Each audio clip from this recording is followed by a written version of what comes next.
राम मिल गए आज हमको। हाँ जी। प्रभु कहाँ थे इतने दिनों तक? अभी देखा आपने, कोरोना वोरोना सब निपट गया है, अब आपका पदार्पण हुआ है, बिल्कुल। अब क्या करने वाले हैं? पहले तो हम सीता जी के प्रेम में इनको ढूंढते हुए यहाँ तक आ गए हैं। ये निकली थी शॉपिंग करने, बोले हम जा रहे हैं करोल बाग, हम जाएंगे जनपथ, हम जाएंगे कनॉट प्लेस, शॉपिंग करेंगे। डेबिट कार्ड तो ले गई, लॉकडाउन की वजह से हुआ नहीं ना हाँ, शॉपिंग। लेकिन डेबिट कार्ड 2 साल से शॉपिंग हुई नहीं है उस तरीके से जो करना था हम लेडीज का, तो वो शॉपिंग ही नहीं हो यार पाई वो है। सब ठीक है, लेकिन डेबिट कार्ड ले जाने से पहले एक बार प्रभु को इन्फॉर्म तो कीजिए। अरे प्रभु, आपका सब कुछ मेरा है। वहाँ हनुमान जी अशोक वाटिका उठा के लिया है, अब वो वानरों की पेमेंट करनी है, कैसे करूँगा? क्रेडिट कार्ड के बारे में अच्छा एक बात बताइए, हाँ। श्री राम जी हमारे साथ हैं जी। इनसे जरा पूछते हैं, अयोध्या का मंदिर बन रहा है, उधर लंका की हालत पतली हो रही है। अब लंका की तो सच बताऊं, लंका की लंका लगी है, लंकी लगी हुई है लंका, और हम पूरी मदद भेज रहे हैं। देखिए प्रभु श्री राम सबके साथ, प्रभु श्री राम, माता सीता, हम सब के साथ एक आप तो तरीके माता मत बोलिए पर। इनके लिए माता, हमारे लिए तो सीते हैं ये। तो मैं और सीते हर किसी के लिए समान है। लंका भी हम पूरी मदद भिजवा रहे हैं। हमने कुछ कितनी 1 करोड़ अशरफियाँ तो भिजवा दी हैं, बाकी हम यूपीआई से मुद्राएं हाँ, उस समय मुद्राएं आप, हाँ अशरफियाँ तो सॉरी मैं अलग उसमें टाइम जोन डिफरेंट है। मल्टीवर्स हमारा तो संस्कृति ऐसा है कि हम सब जहाँ पे भी जो भी दुर्गति में होते हैं हम सबको मदद करते हैं, मदद की हाथ जरूर बढ़ाते हैं। इसलिए यही हमारी यूपीआई पेमेंट कर दिए, आपके पास पहुंच जाएगी। अच्छा दूसरा, कुछ लोग तो प्रभु श्री राम के चरित्र को काल्पनिक बताते हैं, मिथ बताते हैं, जी। आप लोग वैसे क्या सोचते हैं, कलाकार के रूप में भी और प्रभु श्री राम के गेटअप के रूप में भी? अरे आप मिथ समझिए, आप कुछ भी समझिए, लेकिन इंस्पायर हुइए। किसी के लिए रियलिटी, दूसरे के लिए कहानी होती है, ये एक फैक्ट है।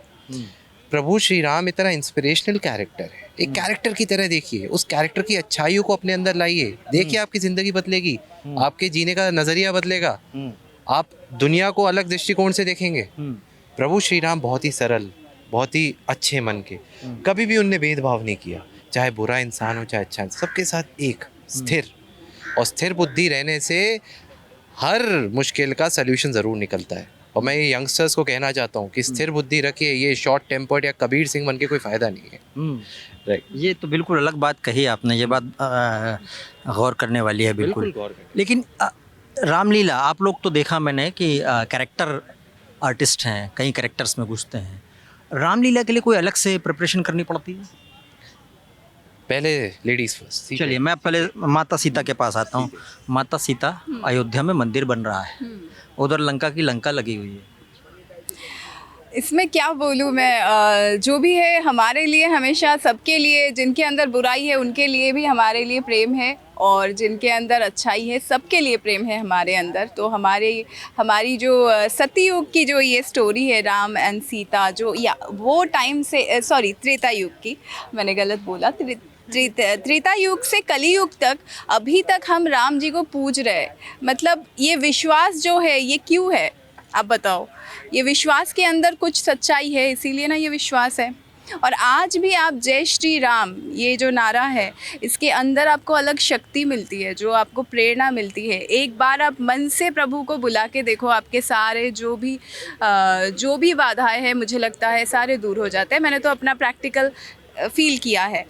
और लंका की जो लंका लग गई, इसमें जो भी हो, रावण ने जो भी दुष्कर्म किया था, लेकिन अंत में उन्होंने भी राम जी से माफ़ी मांगा था। और जो माफ़ी मांगते हैं वो मतलब भगवान भी इतने दयामय है, कृपालु है, तो हम तो इंसान है, हमें तो करना ही चाहिए माफ़ी। अच्छा, जब रामलीला के लिए प्रिपरेशन होती है वो क्या अलग होती है और बाकी से अलग होती है थोड़ी सी? कुछ आपके अंदर भी ऐसा लगता है कि आप महसूस करने लगते हैं उस तरह से? Obviously, मुझे लग रहा है कि मैं महसूस करूंगी, और जब ये लाइट ऑन होगा, लाइव ऑडियंस के सामने हम परफॉर्म करेंगे, वो फील, वो कैरेक्टर आप सच में फील करोगे। जैसे हम टेलीविज़न या मूवीज़ में करते हैं, वहाँ पे हर बार कट होता है, हाँ रिटेक होता है, आपको पसंद नहीं आया, डायरेक्टर आपको रिटेक किया, लेकिन यहाँ पे कोई रिटेक की गुंजाइश ही नहीं है। नहीं, लेकिन इसमें मैं एक टिप्पणी देना चाहूँगा। जैसा सीते ने कहा कि यहाँ पे रीटेक की कोई गुंजाइश नहीं होती, लेकिन मैं मानता हूँ वो दोनों अलग आर्ट फॉर्म्स हैं। See, camera acting is a director's medium, theatre is an actor's medium. Yes, वो बहुत ही दोनों में, टेक्निकल है और ये आर्टिस्टिक है, ये ज़्यादा आर्टिस्टिक है। यहाँ हमें बॉडी लैंग्वेज पे काम करना पड़ता है। जैसे आपने अभी सवाल पूछा था, सीते से भी पूछा, आपने मुझसे भी पूछा, आपको क्या लगता है कौन सा डिफिकल्ट है मेरे लिए एज एन एक्टर? देखिए, अच्छे एक्टर के लिए तो डिफिकल्ट देखिए, कुछ नहीं है, बट स्टिल नहीं, आपको क्या लगता है? अगर तैयारी हो तो कुछ भी मुश्किल नहीं है इस दुनिया में। नहीं, सही बात है, तैयारी होना ज़रूरी है। लेकिन दोनों का एक्टिंग तैयारी हो तो बंदरों को इकट्ठा करके पुल बना के उधर चढ़ाई कर देने का। और अटैक भी कर सकते हैं। हाँ। हाँ, सब कुछ हो सकता है, तैयारी ज़रूरी है। सीता माता धैर्य, सहनशीलता और पतिव्रत धर्म, जो लॉयल्टी आजकल मतलब लॉयल इंसान ज़रूर है, हर युग में रहेगा, लेकिन फिर भी जो वो लॉयल्टी है, जो पतिव्रत धर्म का उन्होंने पालन किया, रावण ने उनको उठा के लेके गए, फिर भी वो वहाँ पे राम जी के लिए वेट किया, मतलब उनके अंदर वो विश्वास था, तो विश्वास की जीत हुई अंत में। तो ये सारी क्वालिटी है जो मतलब सीता माता एक्चुअल वो भगवान है, तो इसलिए वो भगवान है क्योंकि वो इंसान के ऊपर उनके गुण हैं। तो हम भी आपको श्री राम के चरित्र में कौन से गुण अच्छे लगते हैं? जैसा कि मैंने कहा, शालीनता, स्थिरता, जो एक मनुष्य में होना बहुत ज़रूरी है। आज आप शालीन नहीं है, आप में अभिमान आ गया तो आप रावण है। पत्नी भाई, प्रेम, पत्नी प्रेम भी, लेकिन देखो भाई प्रेम भी, भाई प्रेम प्रजा प्रेम है, लेकिन देखिए ये निजी हो गया। हमें सबको लेके सोचना चाहिए, और मेरा मानना है कि शालीन रहना बहुत ज़रूरी है। आप चाहे कितने, रावण तो दसों दिशाओं का ज्ञानी, सारे वेद जानते, सिर्फ उनके अभिमान ने उन्हें हराया, उनके अहंकार, उनके अभिमान नहीं, ने। लेकिन कुछ लोग कहते हैं कि राम के चरित्र में वो एक दृश्य है कि विनय न मानत जलधि जड़, भय 3 दिन बीती, और बोले राम सकोप तब, भय बिन होय न प्रीति। एक वक्त रौद्र रूप में आ गए स्थिरता के बावजूद भी, तो समुद्र को सुखाने के लिए खड़े हो गए। कुछ लोग उसकी आलोचना करते हैं। जी, करते हैं, लेकिन उस समय प्रभु श्री राम के, उनकी सोच में बहुत सारे प्रश्न थे। यहाँ वानर सेना पूरी इकट्ठा है, यहाँ एक पति के पॉइंट ऑफ व्यू से सोचिए, उसकी पत्नी को कोई हरण करके ले गया है, और यहाँ ये भी सोचना है कि अगर मैंने एक राजा, एक आप युवराज होने के, राजा तो खैर भरत बने थे, जबकि उन्होंने खुद को क्लेम नहीं किया था, वो पादुकाएं ले गए थे प्रभु श्री राम की, तो वो राजा ही थे। उनके दिमाग में ये भी था कि अगर मैंने एक सही टाइम पे एक्ट नहीं किया तो ये पूरे विश्व में बात फैल जाएगी कि सूर्यवंशियों में इतना साहस नहीं है कि जाके वो रावण को कर पाए। तो अगर वो क्रोधित हुए थे तो वहाँ पे बहुत सारी चीज़ें थी, बहुत सारे एंगल्स थे। तो सिर्फ ये नहीं कहना है, मैं वही कहूँगा कि प्रभु श्री राम बहुत ही शालीन और बहुत ही स्थिर बुद्धि से सोचने वाले व्यक्ति थे, और हमें भी उसी चीज़ से इंस्पायर होना चाहिए। आखिरी प्रश्न, जी, नई पीढ़ी को क्या संदेश? नई पीढ़ी को यही संदेश है कि राम लीला है या फिर रामायण है, हमारी जो नई पीढ़ी, मैं मेरे भतीजे के बारे में भी बोलूँगी, वो 7 साल का है, लेकिन हाँ, वो जानता है, क्योंकि घर में वो संस्कार आपको मिलनी चाहिए कि रामायण में एक्चुअली जो जीवन का हर एक सीख है वो आपको मिलेगा। जो प्रेम है, मतलब अभी जो हमारे अंदर इतना नफ़रत ये चीज़ पैदा हो रहा है, तो आपको फैमिली के लिए जो प्यार जहाँ पे हम देखते हैं, मतलब एग्जाम्पल सेट किया है त्रेता युग में जो रामायण का है, तो ये स्टोरी सबको जानना चाहिए। और रामलीला के माध्यम से हम इतने लोगों तक पहुँचाएंगे, या फिर कहीं पे भी टेलीविज़न में रामायण हो रही है, मतलब आपका वो मीडियम बन रहा है, आप पहुँच रहा है, एक सीख पहुँच रही है। तो ये आपके हिसाब से नई पीढ़ी को संदेश, आखिरी प्रश्न। देखिए, चाहे कितने भी मॉडर्न हो जाइए, संस्कार कभी ना भूलिए। चाहे रामायण हो, चाहे महाभारत हो, संस्कार बहुत ज़रूरी होते हैं, और ये मेरे संस्कार हैं कि अब वर्षा हो रही है तो इसको एंड किया जाए। चलिए, थैंक यू। आपका शुभ नाम? मेरा नाम मोहित त्यागी है। मोहित जी, आप कैरेक्टर से पूरा ऐसा लग रहे हैं जैसे विभीषण का रोल है आपका। जी, मेरा विभीषण जी का किरदार है। उनकी मूंछ हमेशा ऐसी ही रहती है, हमने देखा हुआ है। अच्छा, लेकिन विभीषण प्रभु श्री राम के इतने बड़े भक्त जी। और देश में ऐसा मुझे कोई व्यक्ति नहीं मिला जिसका नाम विभीषण हो। हाँ, ये तो है। और उन्होंने बोला भी था कि जब रावण उसको भेजते हैं कि जब या उनकी डेथ होती है तो उस टाइम पे वो बोलते हैं कि ऐसा कोई होगा नहीं जो विभीषण जी का नाम रखेगा। तो वो बोलते हुए उनको ताना भी देते हैं इस बात के लिए वो। जी। तो आपको लगता है कि विभीषण के चरित्र के साथ उतना न्याय नहीं हो पाया है? जी, मुझे तो ये लगता है कि उन्होंने जो है ना वो सत्य का साथ दिया है। अब उसके लिए उन्होंने चाहे उनकी वो फैमिली हो और या फिर जितने भी थे लोग उनके खिलाफ उनको जाना पड़ा तो वो चले गए और उन्होंने सिर्फ अपने सत्य का साथ दिया। प्रभु श्री राम का वो शुरू से भजन करते थे, कीर्तन करते थे और उन्हीं को अपना आराध्य मानते थे, चाहे वो लंका में कितने भी समय रहे। और उन्होंने ही फिर ये प्रभु श्री राम के साथ मिलके पूरी लंका के जितने राजा थे सबको एक एक करके समाप्ति की तरफ लेके गए। पर देखा जाए तो सारे सीक्रेट आपके पास थे, आपने लंका लगा दी, असली लंका तो आपने लगाई है। जी जी जी। हाँ, उसके लिए कई बार हमारे साथ ये भी होता है कि वो कुंभकर्ण होते हैं तो वो भी मेरे से युद्ध करते हुए फिर आते हैं कि विभीषण कुलद्रोही तूने ही सब कुछ नाश किया है सारा। तो ऐसे ही लास्ट में जब मैं उनको राम जी को रावण के बारे में बताता हूँ तो तब भी वो मेरे पीछे ही पड़ते हैं और मेरे को बोलते हैं कि तूने सारे राज बता दिए कि अमृत कुंड पे बाण चलाओ और इस तरह से सब कुछ करो। कोई डायलॉग याद है? जी जी जी। ओम ब्रह्मदेवाय नमः। हे ब्रह्मदेव, यदि आप मेरी तपस्या से प्रसन्न हो तो मुझे अपने श्री चरणों की भक्ति प्रदान करें, यही मेरी आपसे प्रार्थना है प्रभु।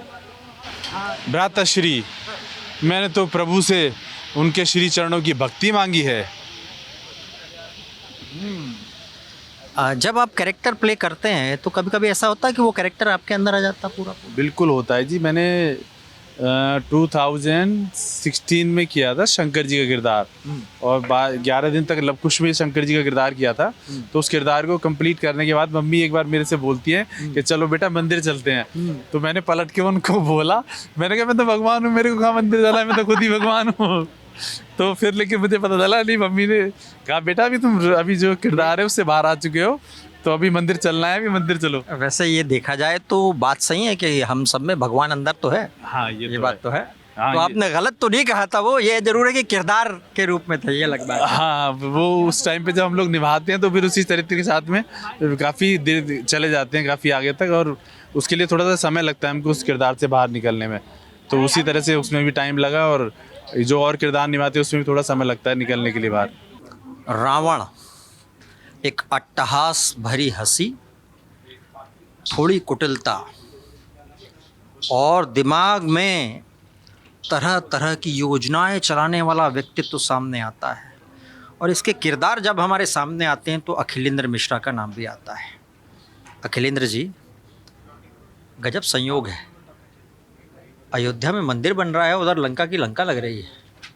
रावण क्या कह रहे हैं? रावण क्या कहेंगे? मनुष्य का जो स्वार्थ है, मनुष्य का जो लोभ है, मनुष्य का जो अहंकार है, जो इंद्रिय भोग लिप्सा है, उसका फल तो मिलेगा, उसका फल मिलेगा। लोग ईश्वर को दोष देते हैं, ईश्वर कुछ नहीं करता। कर्म प्रधान विश्व करी राखा, जो जस करिए तस फल चाखा, होई है वही जो ही राम रचि राखा। अब क्या करते हैं इसका? लंका का इस तरह पतन लिखा था।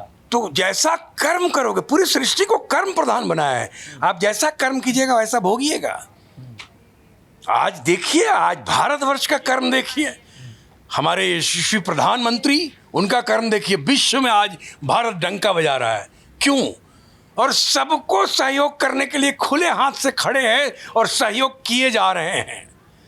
युद्ध के लिए भी कह रहे हैं, बड़े बड़े देशों को कह रहे हैं कि युद्ध का समय नहीं है, शांत शांत, इतना दम चाहिए। ये है भारतवर्ष का वास्तविक स्वरूप जो आज दिख रहा है। और हम लोग, हमारी पीढ़ी और हमारे पीछे की पीढ़ी और आगे की पीढ़ी, ये भाग्यशाली है कि ये दिन हम देख रहे हैं कि भारतवर्ष की ये छवि आज दुनिया में बनी हुई है कि भारत डंका पीट रहा है। एक बात और, भारत में एक अलग तरीके की बहस भी छिड़ती है कि राम एक मिथ थे, कुछ लोग कहते हैं, कुछ लोग कहते हैं राम रावण कुछ थे ही नहीं।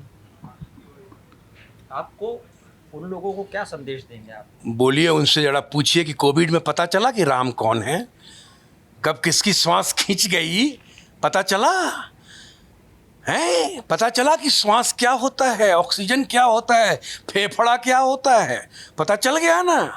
राम, ये अनभिज्ञ लोग क्या जानेंगे कि राम कौन है? ये चेतना स्तरहीन, चरित्रहीन, समस्या चरित्र की है। चरित्र ऐसा हो गया है, छोटे छोटे अपने ईर्ष्या और द्वेष के कारण आपस में ही वैमनस्य रखते हैं और विदेशियों ताकतों का साथ देते हैं देश के विरुद्ध अगर षड्यंत्र रचा जाता है तो। ये चेतना विहीन लोग हैं। राम को मिथ नहीं कहेंगे तो और क्या कहेंगे? क्योंकि इनको इसी की कमाई खानी है, इसी का पैसा मिलता है, चाहे बाहर से ही लोग पैसा दे रहे हों। ये बहुत राजनीतिक बातें कर रहा हूं मैं, लेकिन चूंकि मैं इस देश का एक नागरिक हूं। रावण है तो राजनीतिक कूटनीति सब आएगी। तो मैं वो बात कह रहा हूं, और हो सकता है अभी मैं रावण का मुकुट पहना हूं तो मेरा मन मस्तिष्क ऐसा ही हो गया हो, क्योंकि राजा परीक्षित भी जब कलयुग का मुकुट पहन लिया था उन्होंने तो वैसे हो गए थे, कलयुग आ गया था। तो ये सारी बातें हैं। तो राम मिथ कहने वाले पहले अपने आप को जाने कि तुम कौन हो। अयोध्या में एक भव्य मंदिर का निर्माण चल रहा है, इसको देखकर रावण कैसा अनुभव कर रहा होगा या महसूस कर रहा होगा? रावण खुश होगा। रावण भी तो राममय था, वो राममय हो चुका था अंत में, क्योंकि रामायण में कहा गया है कि राम का नाम जो भी ले, चाहे दुश्मनी में ही ले, चाहे वैमनस्य में ले, ईर्ष्या में ले, द्वेष में ले, राम का नाम लेने वाला राममय हो जाता है। तो रावण भी हजारों हजार बार राम का नाम लिया था, चाहे वो तपस्वी और वनवासी और पता नहीं क्या क्या बोलता था। राम राम तू कब आएगा, तू आता क्यों नहीं, तू क्या मुझसे युद्ध लड़ेगा? राम राम राम राम कह के वो राममय हो। कलयुग केवल नाम धारा, नाम एकदम एकदम कलयुग का कल्याण नाम पे ही है, राम के नाम पे ही है। चाहे लोग कुछ भी कह ले, जो व्यक्ति राम का नाम लेगा उसका कल्याण निश्चित है। कलयुग केवल नाम आधारा, सुमर सुमर कर उतर ही पारा, ये है, कहा जाता है। ये राम के चरित्र में रावण के हिसाब से क्या अच्छा है? 10 सर थे उसके, 10 सर। क्यों? 4 वेद और 6 शास्त्र और ज्योतिष का प्रकांड, तभी तो त्रिकालदर्शी कहते थे। जो ज्योतिष का प्रकांड होगा वो त्रिकालदर्शी होगा। ग्रहों नक्षत्रों की जिसको ज्ञान होगा, जिसको ब्रह्मांड, और जिसको पता है कि पृथ्वी जैसा ना जाने कितने ग्रह हैं इस ब्रह्मांड में, लाखों लाख, ये सब कुछ जानता था। तो उसको मालूम था मेरी मृत्यु कैसे है। लेकिन राम कैसे आए लंका, वो तो आएंगे नहीं, इसलिए हरण किया। तो उसने कहा कि चाहे दुष्कर्म ही सही, दुष्कर्म ही सही, राम को बुलाने के लिए मैं करूंगा। और उसको मालूम था कि ये भगवान विष्णु के अवतार हैं राम, और ये आदि शक्ति माँ भगवती की अवतार है सीता। आपको मालूम है क्षेपक कहानियों में मिलता है, जो दक्षिण भारत की क्षेपक कहानियों में, कि राम ने सीता मैया को छुआ तक नहीं था हरण के समय भी। उसने अपने नाखून से जमीन को ऐसा ठल्ला मारा था, जैसे पौधा निकालते ना कोई एक जगह से दूसरी जगह स्थापित करने के लिए, लगाने के लिए, वैसे ऐसे उठा के सीता मैया को पुष्पक विमान पर रख के ले गया था। अच्छा, हमारे इधर एक नैरेटिव चलता है कि रावण के पुतले को जलाया जाता है, कुछ लोग कहते हैं अंदर के राम को जलाओ। एक तो पुतले को जलाते हैं हम रावण के, तो रावण को बुरा लगता है क्या पुतले को जलाने के बाद? नहीं, देखिए रावण को, देखिए रावण जो है, रावण एक आज समाज में चूंकि बुराई पे अच्छाई की जीत दिखाया जाता है, ये विजयादशमी का त्यौहार है कि विजय प्राप्त करके भगवान श्री राम लौटे, और ये विजयादशमी मनाया जाता है। और जो नवरात्र है वो विजयादशमी है, वहाँ बीज मंत्र की सिद्धि है, वो बीजयादशमी है, ये विजयादशमी है। ये फ़र्क है, ये जानना पड़ेगा। आम जनता में, आम समाज में मनुष्य को ये समाचार पहुँचे, ये संदेश पहुँचे, ये जाने लोग, चेतना जागृत हो कि ये संदेश है कि बुराई पर अच्छाई की जीत। रावण अक्सर लेकिन देखा है, जब भी रावण की एंट्री होती वो हंसते हुए क्यों होती, और ऐसी हंसी नहीं, देखिए ये चूंकि उस तरह से कैरेक्टराइजेशन किया गया है कि रावण ऐसे हंसता होगा। रावण राक्षस कुल का था, रावण में संवेदनाएं नहीं थी। अब मैंने जो रामायण में रावण का रोल किया था 2008 में, हमारा रावण तो रोया भी था उसमें, क्षमा चाहूँगा, हमारा रावण तो रोया भी था उसमें। तो मानवीय संवेदना कहीं ना कहीं है, ठीक है, वो राक्षस कुल से है, लेकिन कहीं ना कहीं है। तो वो कैरेक्टर कंसीव कैसे करना है? अब कंसीव कर दिया गया कि रावण को हंसते हुए दिखाओ, लाफ्टर लेते हुए दिखाओ, और लोगों को भी अच्छा लगता है। तो उस तरह से फिर सिनेमा में भी विलन गढ़े जाने लगे, लाफ्टर लेने वाले, हंसने वाले, राक्षसी हंसी। कहते हैं कि जोर जोर से जो हंसे वो राक्षस है, वो राक्षसी हंसी कहलाती है। हमने एक कैरेक्टर देखा विभीषण। भारतवर्ष में किसी का नाम विभीषण नहीं, रावण का भाई और राम का भक्त, लेकिन उसका नाम नहीं विभीषण रखता कोई भी अपने बच्चे का नाम। नहीं, देखिए क्या है कि भारत वर्ष में जो उदाहरण है वो कहीं ना कहीं भाइयों का उदाहरण है, भ्राता प्रेम का उदाहरण है। बड़ा भाई पिता समान होता है।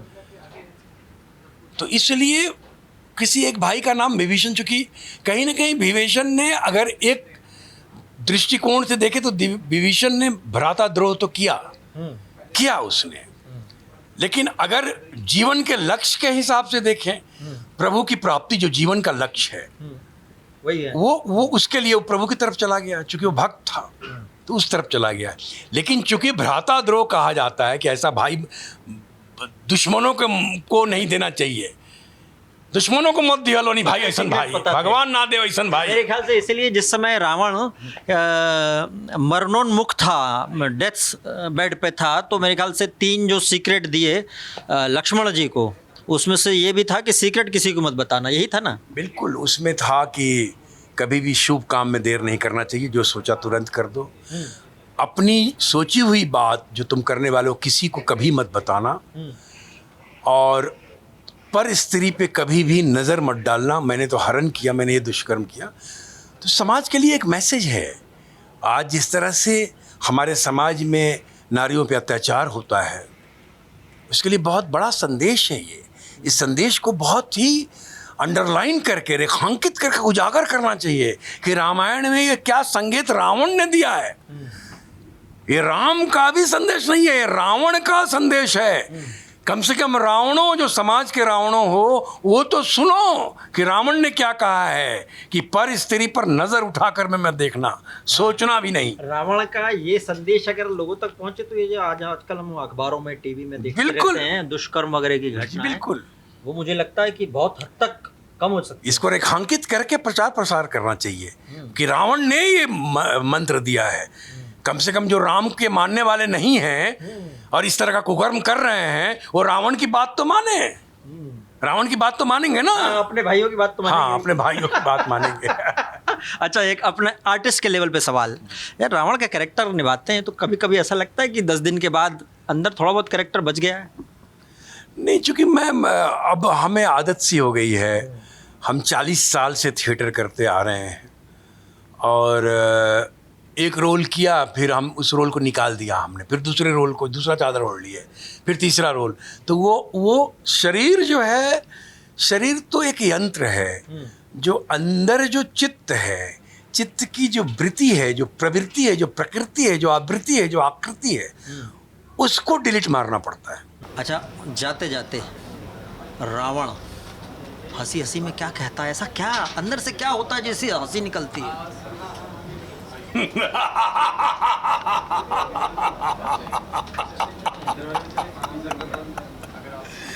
ओम नमः शिवाय, ओम नमः शिवाय। जब शिवमय होता है तो हंसता है रावण। शिवमय रावण राममय हो गया। रामलीला ही नहीं, दुनिया के सबसे बड़े चरित्र अगर हम देखें, शिव और हनुमान। ये इसलिए बोले क्योंकि हनुमान के हृदय में राम है, इधर शिव है, और शिव बिना पार्वती जी के है नहीं, तो यही सबसे बड़े चरित्र हैं। और बात करते हैं, अभी वहाँ लंका जला के आए, अभी जल रही लंका? अभी तक जल रही है और अब तो वहाँ राख रह गई है, ऑलमोस्ट जल चुकी है। क्या संदेश है? मेरा यही है लोगों से कि अपना जो भी है बुराइयों को नाश करके अच्छाइयों को अपनाइए और कर्म अपने करते रहिए, फल तो अपना प्रभु श्री राम देंगे ही देंगे। हनुमान जी के चरित्र की वो विशेषता जो आपको अच्छी लगती हो?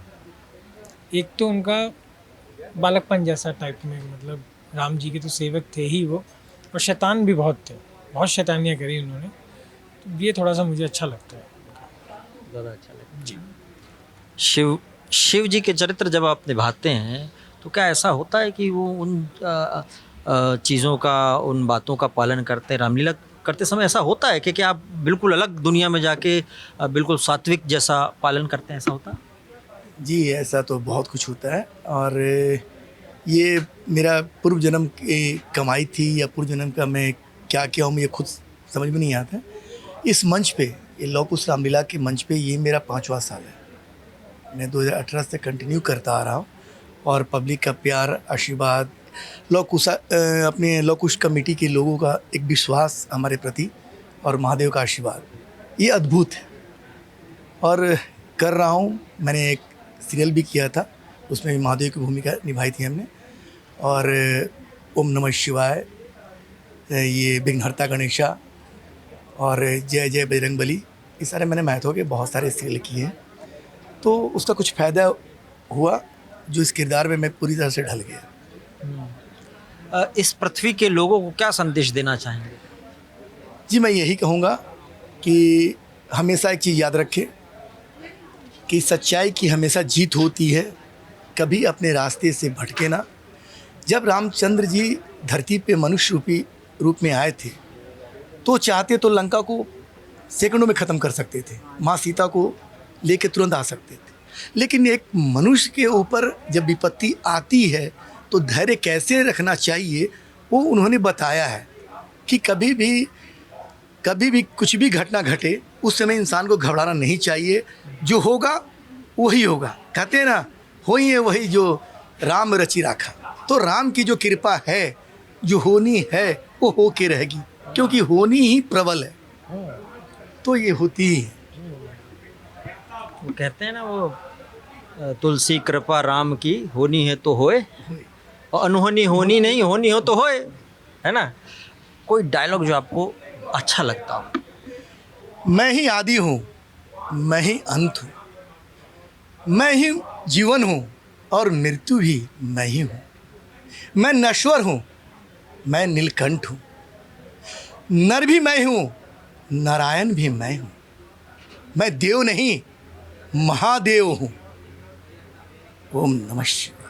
देवाधिदेव को हमारा भी प्रणाम बोलते हैं। और काशी का मामला आजकल तो चल रहा है, काशी ज्ञानवापी का मामला चल रहा है।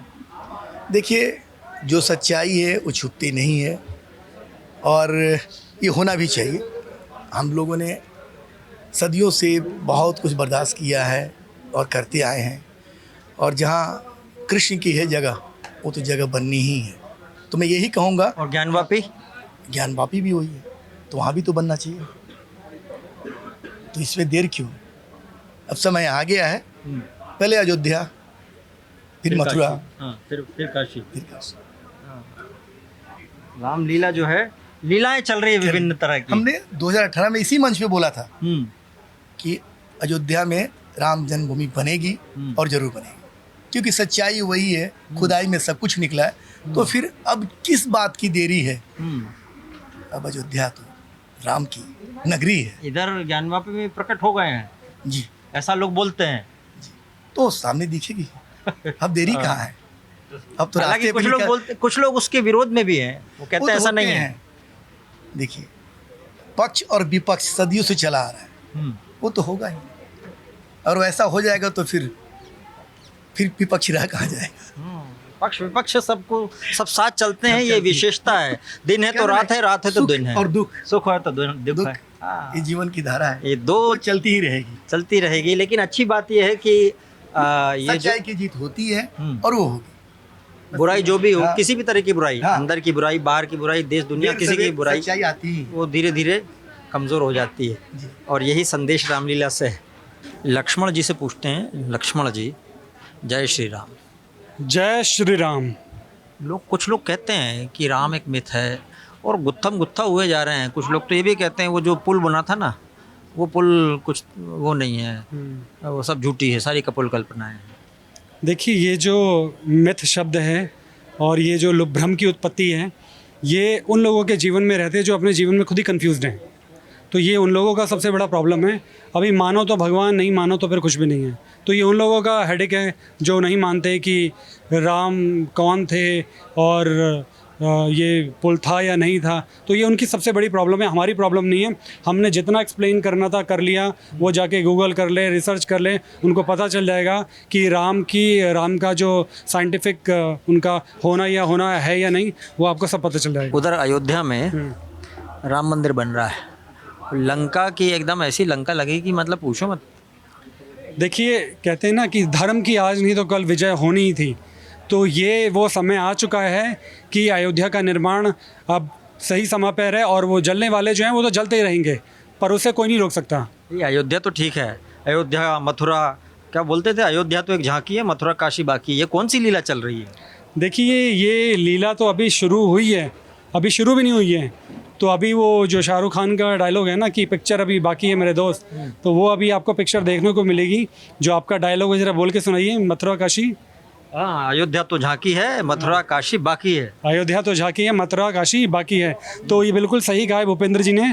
ये अभी आपको सिर्फ पिक्चर का ट्रेलर दिखाया है, पूरी पिक्चर अभी आपको देखने को मिलेगी कि क्या क्या होता है। और ये जो भी होगा ये बहुत हाथ जोड़ के होगा और विनम्र भाव से होगा, किसी भी प्रकार के अहंकार भाव को लेकर नहीं होगा। क्योंकि रामायण से हम यही सीखते हैं कि अहंकार नहीं रखना बिल्कुल भी। प्रत्येक व्यक्ति को हमेशा अपने जीवन में अहंकार से दूर रहना चाहिए। उसी प्रकार से हम भी अपने अहंकार से बहुत दूर हैं और हाथ जोड़ के विनम्र भाव से कहते हैं कि मथुरा तो झांकी है, बाकी सब बाकी है। अयोध्या झांकी बाकी, मथुरा काशी बाकी है। अच्छा, एक चीज, लक्ष्मण जी को हमने देखा, राम जी ने जो बोल दिया वो सुन के एकदम चले उनके पीछे पीछे पीछे पीछे। आजकल जो भाई हो रहे हैं ना, प्रॉपर्टी पे गुत्थम गुत्था लड़ रहे हैं, मुकदमे चल रहे हैं बहुत सारे।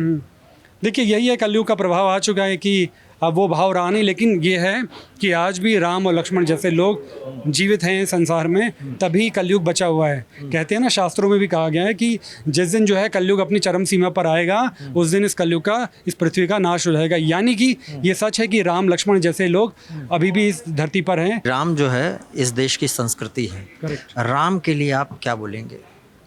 देखिए, भगवान राम के लिए मैं यही बोलूँगा कि आप सभी को, जो भी भारत के अंदर, भारत से बाहर जो लोग रहते हैं, चाहे वो इंडियन सिटीज़न हैं, चाहे हिंदू धर्म से हैं या नहीं है, आपको अपने बच्चों को रामलीला या रामायण जैसी चीज़ें ज़रूर दिखानी चाहिए। और आपके कोई बहुत बड़ी चीज़ नहीं है, आपसे फ्री में, बिल्कुल free of cost, free entry है। आप आइए, अपने बच्चों को दिखाइए। जब आपके बच्चे देखेंगे कि भाई, आपके बच्चे पूछेंगे कि लक्ष्मण जी ने सुपर्णखा की नाक क्यों काटी, FIR नहीं हुई अब तक उस पर? FIR हुई ना, तभी तो रावण आया, माता सीता को लेके गया। FIR हुई, एक्शन भी हुआ, लेकिन सब कुछ इलीगल तरीके से हुआ, तभी रावण को भी मरना पड़ा। क्योंकि गलत चीज़ों का साथ दोगे तो आपका पतन निश्चित है। पतन निश्चित है। लास्ट आपका संदेश? जी, मेरा संदेश यही है, हेलो हाय छोड़िए, जय श्री राम बोलिए। हेलो हाय मत बोलिए, हेलो हाय की जगह आप अपने बच्चों को बोलिए।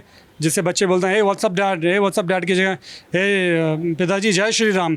तो आप जब सुनोगे तो आपको भी लगेगा कि भाई हाँ। और जब ऐसे शब्दों का प्रयोग आप लोग करते हो तो ऐसा हो ही नहीं सकता है कि आपका परिवार और आपकी संतान जो है गलत संगति पे जाएं या गलत जाए। अगर जाएंगे भी तो ये जय श्री राम शब्द उनकी रक्षा करेगा। तो प्यार से बोलिए जय श्री राम। आपको हमारा जय श्री राम। दुनिया भर में राम को कई रूपों में पूजा जाता है। इस समय दुनिया में आतंकवाद, उग्रवाद और पता नहीं कौन कौन सी ऐसी बीमारियां विश्व में हैं जिनका इलाज कहीं नहीं है, लेकिन कहा जाता है कि राम के चरित्र में हर चीज़ का इलाज है। लवकुश रामलीला कमेटी के प्रेसिडेंट अर्जुन जी हमारे साथ हैं। कि रामलीला के अंदर एक ऐसी कला है जो परिवार को जोड़ती है। भाई को भाई से जोड़ती है, माता पिता को जोड़ती है, पिता पुत्र को जोड़ती है, और उसके अंदर इतना बड़ा त्याग है, इतना बड़ा सेक्रीफाइस है। जहाँ भरत जी महाराज 14 वर्ष तक उस सिंहासन के ऊपर बैठकर राजा बन सकते थे, वो राजा नहीं बने। प्रभु राम की खड़ाऊ लाकर और 14 वर्ष तक जो है उस सिंहासन के ऊपर रखकर और चटाई के ऊपर सोए। तो जो इतना बड़ा त्याग है, वो त्याग आपको दुनिया के अंदर कहीं नहीं मिलेगा। अगर हमारे मन के अंदर थोड़ी सी भी त्याग करने की कला आ जाए तो ये परिवारों को जोड़ेगी, समाज को जोड़ेगी, देश को जोड़ेगी, भाईचारा बढ़ेगा, प्रेम प्यार मोहब्बत। जो परिवार सालों से आपस में मिलते नहीं हैं, रामलीला एक ऐसा मौका होता है कि पड़ोसी पड़ोसी को नहीं जानता, वो रामलीला जब देखने आता है तो उसकी इंट्रोडक्शन होती है तो पता लगता है यार ये तो मेरा पड़ोसी है। और जब पड़ोसी को पता लगता है कि इसका बच्चा जवान हो गया है, इसका बेटा शादी लायक है और इसकी बिटिया शादी लायक है, तो रिश्ते तय हो जाए। यार रिश्ते बनते हैं। और रिश्ते तो बनते बनते हैं, वो बच्चे साथ खड़े हो गए, यहाँ के चाट पकौड़ी भी खाते हैं और एक दूसरे के ऊपर प्रभु राम की लीला के ऊपर चर्चा भी करते हैं, यहाँ झूले भी झूलते हैं। और उनको पता लगता है कि अगर हमारे जीवन का संबंध हुआ तो लव कुश रामलीला के अंदर हुआ, इससे ज़्यादा हमारे लिए खुशी की बात और क्या हो सकती है। नहीं, लेकिन इनके बीच में रावण भी आ जाता होगा। देखिए, संबंध बनते हैं लेकिन विवाह में रावण बीच में उंगली कर सकते हैं। देखिए, रावण तो सारी दुनिया में है और रहेगा, लेकिन प्रभु ने हमें विवेक दिया है। हम अच्छा सोच सकते हैं, अच्छा देख सकते हैं, अच्छे फैसले ले सकते हैं, और वही चीज़ सोच समझ के हमें फैसले भी लेने चाहिए। रामलीला में इतना बड़ा तामझाम हम देख रहे हैं, कई कलाकार हैं, कई तरीके के टेक्नीशियंस हैं, कई तरीके के लोगों को रोजगार मिल रहा है। कितने लोग इन्वॉल्व हैं इस समय इस वाली रामलीला में? देखिए, इससे हज़ारों लोग इन्वॉल्व होते हैं। रावण के पुतले बनाने वाला, चाहे वो मुस्लिम हो, उसको भी रावण के पुतले बनाने का काम मिलता है। जो लंका बनाता है वो भी एक मुस्लिम है, उसको भी काम मिलता है।